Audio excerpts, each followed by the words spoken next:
ಎಲ್ರಿಗೂ ನಮಸ್ಕಾರ. ಪುಷ್ಪಾ ಶೆಟ್ಟಿಸ್ ಕುಕಿಂಗ್ ಡೈರಿಗೆ ಸ್ವಾಗತ. ನಾನಿವತ್ತು ಒಂದು ಚಿಕನ್ ಬಿರಿಯಾನಿನ ಮಾಡೋಣ ಅಂತಿದ್ದೀನಿ. ಅದಕ್ಕೆ ನಾನಿಲ್ಲಿ 1 kg ಚಿಕನ್ನ ಕ್ಲೀನಾಗಿ ತೊಳೆದು ಉಪ್ಪು, ಹಳದಿ, ಲೈಮ್ ಜ್ಯೂಸನ್ನು ಹಾಕಿ ಮ್ಯಾರಿನೇಷನ್ ಮಾಡಿ ಇಟ್ಟಿದ್ದೀನಿ. ಇದೀಗ ಸ್ವಲ್ಪ ಹೊತ್ತು ಇದರಲ್ಲಿ ಮ್ಯಾರಿನೇಟ್ ಆಗಲಿ.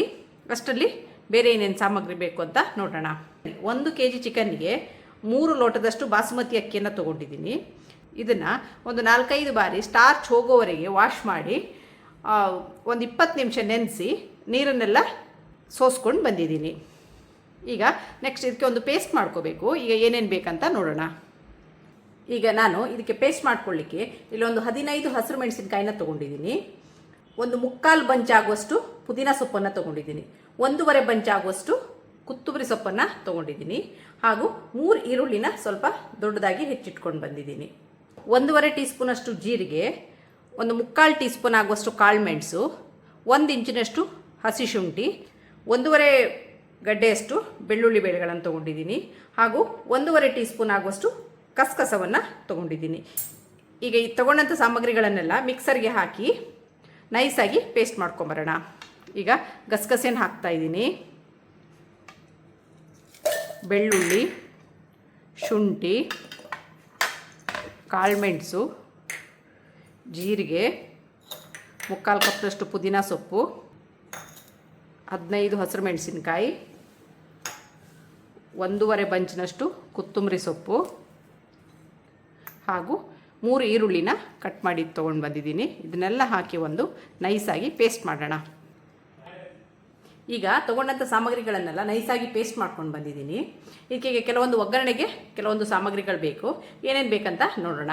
ನಾನಿಲ್ಲಿ ಒಗ್ಗರಣೆಗೆ 3 ಈರುಳ್ಳಿನ ಉದ್ದನೆ ಹೆಚ್ಚಿಟ್ಕೊಂಡಿದ್ದೀನಿ. ಹಾಗೂ 2 ಟೊಮೆಟೊನ ಸಣ್ಣಗೆ ಹೆಚ್ಚಿಟ್ಕೊಂಡಿದ್ದೀನಿ. 2 ಇಂಚಿನಷ್ಟು ಚಕ್ಕೆ, ಒಂದು 8 ಏಲಕ್ಕಿ, ಒಂದು 8 ಲವಂಗನ ತೊಗೊಂಡಿದ್ದೀನಿ. 2 ಟೇಬಲ್ ಸ್ಪೂನ್ ಆಗುವಷ್ಟು ದ್ರಾಕ್ಷಿ, 2 ಟೇಬಲ್ ಸ್ಪೂನ್ ಆಗುವಷ್ಟು ಗೋಡಂಬಿ, ಸ್ವಲ್ಪ ಬಿರಿಯಾನಿ ಪೌಡರ್, ಒಂದು ಅರ್ಧ ಟೀ ಸ್ಪೂನ್ ಆಗುವಷ್ಟು ಬಿರಿಯಾನಿ ಪೌಡರ್ ಹಾಗೂ 1 ಲೈಮನ್ನು ತೊಗೊಂಡಿದ್ದೀನಿ. ಈಗ ಇದನ್ನು ಹೇಗೆ ಮಾಡೋದು ಅಂತ ನೋಡೋಣ ಬನ್ನಿ. ನಾನಿಲ್ಲಿ ಕುಕ್ಕರ್ನ ಬಿಸಿ ಇಟ್ಕೊಂಡಿದ್ದೀನಿ. ಇದಕ್ಕೆ ನಾನಿಲ್ಲಿ ಒಂದು ಅರ್ಧ ಕಪ್ ಆಗುವಷ್ಟು ಕುಕ್ಕಿಂಗ್ ಆಯಿಲ್ನ ಹಾಕ್ತಾಯಿದ್ದೀನಿ. ಹಾಗೂ ಅರ್ಧ ಕಪ್ನಷ್ಟು ತುಪ್ಪವನ್ನು ಹಾಕಿದ್ದೀನಿ. ನಿಮಗೆ ಬೇಕಾದರೆ ಫುಲ್ ತುಪ್ಪದಲ್ಲೂ ಸಹ ಮಾಡ್ಕೋಬೋದು. ಈಗ ಆಯಿಲು ಬಿಸಿಯಾಗಿದೆ. ಇದಕ್ಕೆ ನಾನು ಚಕ್ಕೆ, ಲವಂಗ, ಏಲಕ್ಕಿನ ಹಾಕ್ತಾಯಿದ್ದೀನಿ. ಸ್ವಲ್ಪ ಬಿರಿಯಾನಿ ಪೌಡ್ರನ್ನ ಹಾಕ್ತಾಯಿದ್ದೀನಿ.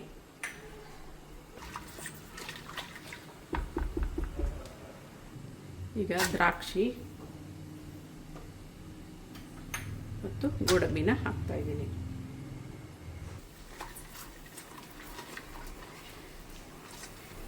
ದ್ರಾಕ್ಷಿ ಮತ್ತು ಗೋಡಂಬಿ ಸ್ವಲ್ಪ ಕೆಂಪಗಾಗ್ತಾ ಬರುವಾಗ ಉದ್ದನೆ ಹೆಚ್ಚಿಟ್ಕೊಂಡಂಥ ಈರುಳ್ಳಿನ ಹಾಕೋಣ.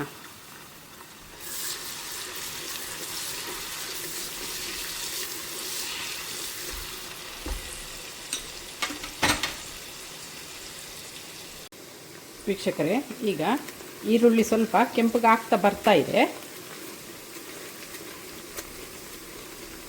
ಈರುಳ್ಳಿ ನೋಡಿ ಸ್ವಲ್ಪ ಬ್ರೌನ್ ಆಗ್ತಾ ಬರ್ತಾ ಇದೆ. ಈಗ ಸ್ವಲ್ಪ ಹಳದಿನ ಹಾಕ್ತಾಯಿದ್ದೀನಿ. ಹಳದಿನ ಬೇಕಾದರೆ ನೀವು ಮಸಾಲೆ ಅರಿಯುವಾಗ ಸಹ ಹಾಕ್ಕೋಬೋದು. ನಾನು ಅಲ್ಲಿ ಸ್ಕಿಪ್ ಆಗಿದೆ ಅಂತ ಈಗ ಹಾಕ್ತಾಯಿದ್ದೀನಿ.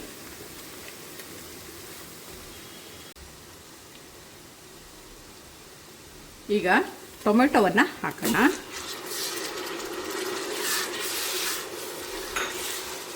ಟೊಮೆಟೊ ಸಾಫ್ಟ್ ಆಗೋ ತನಕ ಇದರಲ್ಲಿ ಬೇಯಲಿ. ಹಾಕಿದಂಥ ಟೊಮೆಟೊ ಸಾಫ್ಟ್ ಆಗಿದೆ. ಈಗ ಈ ಹಂತದಲ್ಲಿ ನಾವು ಮಾಡಿಟ್ಕೊಂಡಂಥ ಪೇಸ್ಟನ್ನು ಹಾಕಿ, ಈಗ ಏನು ನಾವು ಅರ್ದಿಟ್ಕೊಂಡಿದ್ದೀವಿ ಪೇಸ್ಟನ್ನು ಈಗ ಇದಕ್ಕೆ ಹಾಕಿದ್ದೀನಿ. ಇದು ಹಸಿ ವಾಸನೆ ಹೋಗೋ ತನಕ ಚೆನ್ನಾಗಿ ಹುರ್ಕೋಬೇಕು. ಈಗ ಇದನ್ನ ಮುಚ್ಚಿಡೋಣ. ಈಗ ಮುಚ್ಚಳವನ್ನು ಮುಚ್ಚಿಡೋಣ. ಇದು ಚೆನ್ನಾಗಿ ಹಸಿ ವಾಸನೆ ಹೋಗೋ ತನಕ ಬೇಯಲಿ. ವೀಕ್ಷಕರೇ, ಇದೀಗ ಆಗಿದೆಯಾ ನೋಡೋಣ. ಇದೀಗ ಚೆನ್ನಾಗಿ ಫ್ರೈ ಆಗಿದೆ. ಇನ್ನೂ ಒಂದು 2 ನಿಮಿಷ ಇದರಲ್ಲಿ ಫ್ರೈ ಆಗಲಿ. ಈ ಮಸಾಲನ್ನೇ ಹಾಕಿದ ಮೇಲೆ ಹುರಿಯೋದ್ರಲ್ಲೇ ಇರೋದು ಇದರದ್ದು ಅರೋಮ. ಇದು ಚೆನ್ನಾಗಿ ಅರೋಮ ಬರೋ ತನಕ ಚೆನ್ನಾಗಿ ಹುರ್ಕೋಬೇಕು. ಎಣ್ಣೆ ಸೈಡಲ್ಲಿ ಬಿಡ್ತಾ ಬರಬೇಕು. ಆವಾಗ ಇದು ಆಗಿದೆ ಅಂತ ಅರ್ಥ.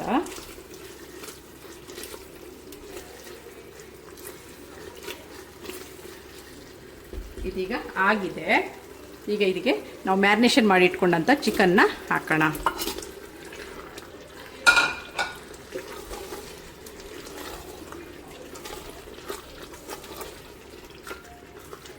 ಈ ಹಂತದಲ್ಲಿ ಉಪ್ಪು ಖಾರ ಎಲ್ಲ ಚೆನ್ನಾಗಿ ನೋಡ್ಕೊಳ್ಳಿ. ಈಗ ಚಿಕನ್ನು ಈ ಹಂತದಲ್ಲಿ ಬರುವಾಗ ಈಗ ಇದು ನೋಡಿ ಕಲರ್ ಚೇಂಜ್ ಆಗ್ತಾ ಇದೆ. ಈ ಹಂತದಲ್ಲಿ ಇದು ಆಗಿದೆ ಅಂತ ಅರ್ಥ. ನಾನು ನೀರನ್ನೆಲ್ಲ ಸೋಸಿಟ್ಕೊಂಡಂಥ ಅಕ್ಕಿನ ಇದಕ್ಕೆ ಸೇರಿಸ್ತಾ ಇದ್ದೀನಿ. ಈಗ ಇದನ್ನು ಒಂದು ಮಿಕ್ಸ್ ಕೊಡೋಣ.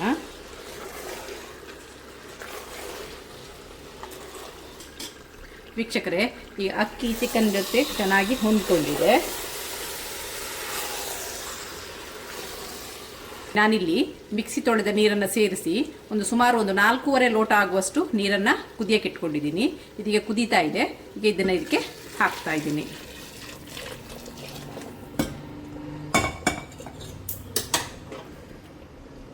ಮೂರು ಲೋಟ ಅಕ್ಕಿಗೆ 4.25 ಕಪ್ನಷ್ಟು ನೀರು ಸಾಕಾಗುತ್ತೆ.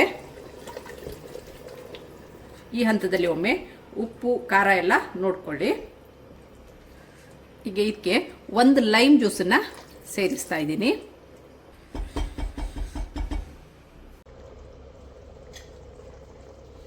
ವೀಕ್ಷಕರೇ, ಇದೀಗ ಕುದಿಲಿಕ್ಕೆ ಶುರುವಾಗಿದೆ. ಇದನ್ನ ಈಗ ಮುಚ್ಚಿ ಒಂದು ವಿಸಿಲ್ ಕೊಡೋಣ, ಸಾಕು. ಈಗ ಮುಚ್ಚಳವನ್ನು ಮುಚ್ಚಿಡ್ತಾ ಇದ್ದೀನಿ. ವೀಕ್ಷಕರೇ, ಇದೀಗ ಆಗಿದೆ. ಹೇಗಾಗಿದೆ ನೋಡೋಣ. ಚೆನ್ನಾಗಿ ಬಂದಿದೆ. ವೀಕ್ಷಕರೇ, ಶುಚಿಯಾದ ಹೋಮ್ ಮೇಡ್ ಚಿಕನ್ ಬಿರಿಯಾನಿ ಸವಿಯಲು ಸಿದ್ಧವಾಗಿದೆ. ಇದನ್ನು ಮಾಡ್ಕೊಳ್ಳೋದು ತುಂಬಾ ಈಸಿ. ಕೇವಲ ಮನೆಯಲ್ಲಿರುವಂಥ ಸಾಮಗ್ರಿಗಳನ್ನೇ ಉಪಯೋಗಿಸಿ ಮಾಡ್ಕೋಬೋದು. ಫ್ರೈ ಮಾಡುವಾಗ ಗ್ರೀನ್ ಮಸಾಲೆ ಹಾಕಿದ ಮೇಲೆ ಅದು ಗ್ರೀನ್ ಮಸಾಲೆ ವಾಸನೆ ಚೆನ್ನಾಗಿ ಹೋಗಲಿ, ಮತ್ತು ಸೈಡಲ್ಲಿ ಎಣ್ಣೆ ಬಿಡ್ತಾ ಬರುವವರೆಗೂ ಅದನ್ನು ಚೆನ್ನಾಗಿ ಹುರ್ಕೊಳ್ಳಿ. ಆವಾಗಲೇ ಬಿರಿಯಾನಿಯ ರುಚಿ ಹೆಚ್ಚಾಗುತ್ತೆ. ಇದಾಗಿದೆ ಇವತ್ತಿನ ನನ್ನ ಡೈರಿಯ ರೆಸಿಪಿ. ಹಾಗೂ ನಿಮಗೆ ನನ್ನ ಈ ರೆಸಿಪಿ ಇಷ್ಟವಾದಲ್ಲಿ ಪುಷ್ಪಾ ಶೆಟ್ಟಿಸ್ ಕುಕಿಂಗ್ ಡೈರಿ ಇದಕ್ಕೆ ಒಂದು ಲೈಕ್ ಕೊಡಿ, ಶೇರ್ ಮಾಡಿ, ಕಮೆಂಟ್ ಮಾಡಿ. ಸಬ್ಸ್ಕ್ರೈಬ್ ಆಗಿಲ್ಲ ಅಂದರೆ ಸಬ್ಸ್ಕ್ರೈಬ್ ಆಗಿ, ಹಾಗೂ ನಿಮ್ಮ ಫ್ಯಾಮಿಲಿ ಮತ್ತು ಫ್ರೆಂಡ್ಸ್ಗಳ ಜೊತೆನೂ ಹಂಚಿಕೊಳ್ಳಿ. ಹಾಗೂ ಪಕ್ಕದಲ್ಲಿರೋ ಬೆಲ್ ಐಕಾನ್ನ ಪ್ರೆಸ್ ಮಾಡೋಕ್ಕೆ ಮರಿಬೇಡಿ. Thanks for watching.